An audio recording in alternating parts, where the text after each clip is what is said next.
راسلنا ناشطون من جمعية مسجد مونبليار بفرنسا. هذا المسجد الذي بني على مساحة 3000 متر مربع، مجهز بمدارس لتعليم أبناء الجالية الجزائرية والمغاربية أيضا اللغة العربية والعلوم والقرآن، كذلك مجهز أيضا بقاعة محاضرات كبيرة.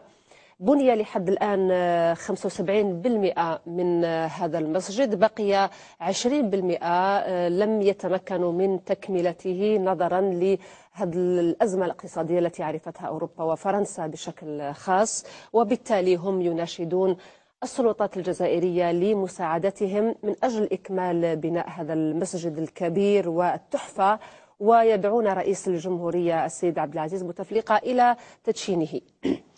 الموضوع في هذا الشكل، لكن إذا دخلنا إلى مضمون هذا الموضوع، أعضاء جمعية هذا المسجد متخوفون من استحواذ الجالية المغربية، وهي جالية نشيطة جدا، يتخوفون من استحواذها على هذا المسجد، لأنهم بالرغم من أنهم اشتروا قطعة الأرض وتحملوا تكاليف هذا البناء، كذلك يعني بتبرعات المحسنين، لكنهم يعني نضلوا كثيرا من أجل أن تتم كل هذه المراحل، لأنهم يقولون بما أنهم لم يكملوا هذا المشروع ممكن هذا أحقية تسيير المسجد وملكية المسجد ممكن تروح من يدهم، وبالتالي هم يناشدون السلطات الجزائرية التدخل، لأن هذا المسجد فيما بعد يصبح تابع لمسجد باريس، وهو كما يعلم الجميع هو مسير من طرف الجزائر، وبالتالي هم يريدون أن يعني يبقى هذا المسجد تحت تسيير الجالية الجزائرية، لأنه فيه موضوع آخر وراء كل ذلك، أنه حسب ما هو معروف ومتداول في وسائل الإعلام، الجالية المغربية تنشط منذ سنوات للاستيلاء على عدد من دور العبادة والمساجد التي شيدها جزائريون في سنوات ماضية، وهذا كله من أجل هدف واحد كذلك إن تعمقنا أكثر، وهو الحصول على أكبر عدد من مقاعد العضوية بالمجلس الفرنسي للديانة الإسلامية، وهو الفضاء الذي أسسه ساركوزي لجعله الممثل الوحيد للمسلمين في فرنسا. وعليكم أن تتصوروا التأثيرات السياسية كذلك التي تكون انطلاقا من هذا المجلس، وربما لعب أدوار أخرى كبيرة مغاربيا ودوليا وحتى على الصعيد الفرنسي. على كل، لمتابعة هذا الموضوع ينضم إلي من مونبليار الفرنسية السيد زين الدين زغبي، رئيس هذه الجمعية. سيد زين الدين، بداية أنتم تناشدون السلطات الجزائرية التدخل لمساعدتكم في إكمال وتكملة بناء هذا المسجد. ما هي خلفيات كل هذا المطلب؟ مساء الخير أخت ليلى ومشاهدين الشروق تي في. احنا يعني مطلب تاعنا يعني وضع مالي، لان الوضعيه اللي رانا فيها الجاليه تاعنا اللي فيها راهي وضع اقتصادي يعني في البطاله. صافي كنا يعني ننشطوا نجيبوا الاموال يعني من مدن في اوروبا، من مساجد في فرنسا، ولكن يعني هذه السنين يعني اللي طروزاني هذا يعني صعبت شويه الحاله يعني نكوليكتيو لارجون.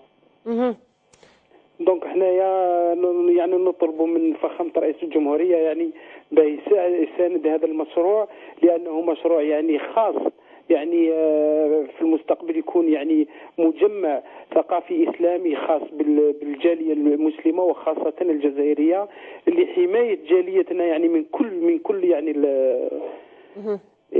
هذه هي المشكل وراه. نعم. يعني في فينونسيامون. نعم. ربما هو مشكل مادي، لكن كما تعلم أنت ويعلم الجميع أنه الجالية المغربية تنشط كثيرا في هذا المجال، تريد تسيير دور العبادة، الاستيلاء على المساجد والمصليات، وتمكنت من استعادة 1000 مسجد ومصلى شيدها جزائريون وكان يسيرها جزائريون. هذا الشيء مكنهم من الحصول على مقاعد في العضوية بالمجلس الفرنسي للديانة الإسلامية. الملك المغربي ساعدهم في ذلك، وإحنا شفنا أنه كان يمولهم من أجل شراء قطع أرض، بناء مساجد، تسيير مساجد، مصليات إلى غير ذلك، جمعيات تسير المساجد. فهل السلطات الجزائرية تدرك حقيقة قيمة هذه الخطوات؟ هذا بالفعل كل ما قلتيه الأخت ليلى هو صحيح.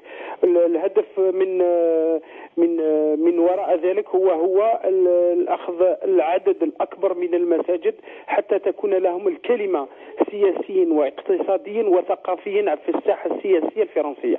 هذا هدف. هل السلطات الجزائرية مشروع يعني مشروع لهما يلاقي الدعم من السلطات يعني تاعهم؟ يعني مؤخرا يعني شفنا في الوسائل الاعلام، وهذا مش حاجه مسجد ستراسبورغ يعني وين كاين الجاليه الجزائريه بقوتهم، والملك ساعدهم ب1 مليون دولار لبناء المسجد، يعني مساعده، لان في منطقه لالزاس لورين الحكومه الفرنسيه هي اللي تبني المساجد وليزيغليز وليسيناغوغ، ولكن اعطاهم 1 مليون دولار باه يستحوذوا على المسجد. هذه يعني السلطات تاعنا يعني راهم على بالهم باللي راهم الهدف تاعهم هذا، ولهذا مسجد باريس راه يعاني من هذه، لان كل يوم يروح له مسجد، كل يوم يوميا يعني. طيب. مساجد تابعين للجزائر يروح لهم ليه؟ كما قلت الاخت ليلى، احنا يجيونا مشاكل. نعطيك مثلا المشكل عندنا احنا هذا، احنا كون ما تعاونوناش السلطات يعني مشروع كبير كما هذا، مؤخرا يجيو يقولوا لهم جيبوا المسجد انا نجيبوا لكم الدراهم، صافي يضغطوا علينا احنا توعنا، وهما يستعملوا توعنا باه يضغطوا علينا احنا، ومن بعد نقولوا احنا نفشلوا. احنا كي نفشلوا من بعد هما المشروع لهم مباشره راح لهم. نعم، ولكن قلت لي سي زين الدين، أرجوك زين الدين، هل تسمعني؟ سيد زين الدين، يعني في الجماعة هذو كاين إبراهيم العيل، يعني هذو الجماعة ما قدروش، يعني احنا ننشطوا مليح متركزين على الشجاعة والنيف كما يقول، ما خليناهمش يعني يقدموا بزاف متى حتى الوقت. زين الدين، انت قلت لي انه انتم ملكيه الارض نتاع المسجد هي يعني ملكيتكم، يعني اشتريتم هذه القطعه باموال المتبرعين والمحسنين، وهي راهي ملك للجزائريين ولهذه الجمعيه اللي تسير هذا المسجد. كيفاش تقدر اي جهه اخرى الاستحواذ على هذا المسجد؟ يعني برر لي هذه المخاوف، كيفاش تقدر وانتم عندكم ملكيه هذا صحيح. احنا يعني عندما اقترحوا علينا القطعه تاع الارض، والله كاينين المساجد هنا يقترحوا عليهم قطعه الارض بانه سيمبوليك على 99 سنه. يقدر غدو يجيك رئيس بلديه ما تعجبوش انت، يقول لك راح نهدم المسجد نسحق قطعه الارض. لكن احنا تفضلنا لهذا المشكل، احنا قلنا نسلكوا القطعه تاع الارض، لمينا يعني الدراهم من عند المحسنين والمسلمين بارتو كما قلت لك في الاوروب، وشرينا قطعه تاع الارض خلصناها يعني سور بلاس. ولكن احنا جمعيه وهنا كان قانون في فرنسا ما يحميش كل الجمعيات، ولكن غدوه يدير لك مشكل يقول لك نعاودوا الانتخابات تاع المكتب، غدوه يجيك مكتب اخر كما راحوا المساجد مساكن الجزائريين راحوا لهم مساجد يستحوذوا على هذاك المكتب وباش يدخلوا يدخلوا بالعقل بالسياسه. طيب زين الدين، كي يدي لك اللجنه هذيك من بعد هما درك عندهم المسجد اللي يديو اوتوماتيكمون يشونج لي ستاتيو. ديك لا موسكي الي فيني لو بروجي لي فيني اوتوماتيكمون لا بروميير شوز ا فير يشونج كاريمون لي ستاتيو. لا موسكي باري والاخر على بالهم بهذا الشيء كيف راهم. نعم سيد زين الدين، اخيرا وباختصار، انتم شفتم وزير الشؤون الدينيه، تكلمتوا معاه، رحتوا للسفاره، كيفاش كانت النتيجه واش راكم ناويين تعملوا للحفاظ على هذا المسجد؟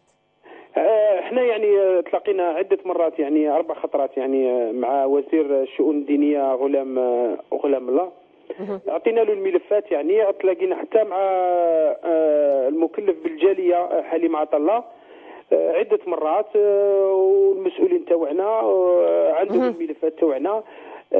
نعم.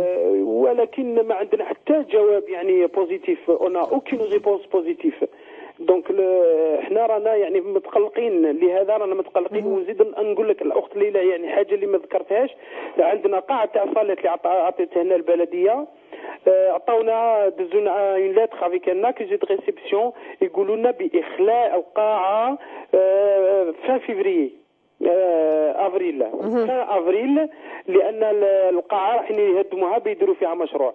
دونك حنايا سي بور سا تخوفنا واتجهنا يعني عبر شروق تي في نعم. يعني حنا ان شاء الله نكونوا مام ابرياء قدام الجاليه تاعنا الجزائريين والمسؤولين تاعنا الجزائريين ان شاء الله، ما يقولوناش راكم خنتوا الامانه. نعم سيد زين الدين. زين الدين ما قدرناش. نعم سيد زين الدين، يعني الوقت انتهى. على كل حال ارجو ان اتمنى ان يصل نداءك إن شاء الله للمسؤولين وللمعنيين بهذا الامر، وانهم يتحركوا، لانه كما قلت هو هذا الموضوع يعني يخدم الجزائريين من عده نواحي، من الناحيه الماديه الاجتماعيه وكذلك السياسيه، لانه كل ما كان عندك مقاعد في العضويه بالمجلس الفرنسي للديانه الاسلاميه، كل ما كان عندك عوامل للضغط السياسي والاقتصادي كذلك. نقدر نضيف جوست كلمه يعني باختصار الاخت ليلى. باختصار تفضل. هذا المسجد راهم مركزين عليه بزاف لانه عنده مساحه كبيره، وهما الاعضاء كل مساحه كبيره عندك اعضاء بزاف، هما مركزين بزاف على هذا المسجد. ان شاء الله نداءك يوصل ويلقى